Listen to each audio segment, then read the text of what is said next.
Welcome to Rush Hour and the world of traffic jams. My name is Jake. And I'm Jeff. We've all been in traffic jams, but how does it work?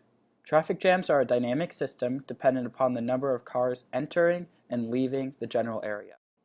It only takes one car slowing down to interrupt the flow of traffic. This deceleration creates a chain reaction onto the cars following until an all too familiar cluster of cars has formed. In order to create some equations of motion, we must first set a coordinate frame. Looking down at the roadway from a bird's eye view, we will set a unit vector in the direction of motion and another perpendicular to the road. With this coordinate frame, we can define our equations of motion.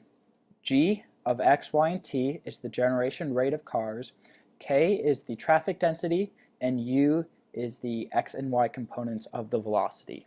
The generation rate is equal to the partial derivative of k with respect to t, the partial derivative of k multiplied by the velocity in the x direction with respect to x, and the partial derivative of k multiplied times the velocity in the y direction with respect to y.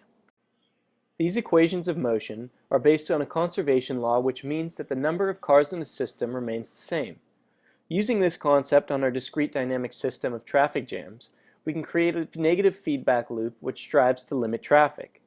In the real world, this looks like stoplights at on-ramps, added lanes, and varying speed limit signs that all help to reduce congestion. With a negative form of feedback desired, we can create a PID traffic control system. When given an input of number of cars on the road, an on-ramp traffic light, for example, can add or gain a discrete number of cars at specific points in time into the bigger system of traffic on the highway. Our generation rate equation will govern the system of dynamics of cars on the road, ultimately becoming our output. This is then measured by the traffic light, and the process is repeated, keeping traffic at a minimum.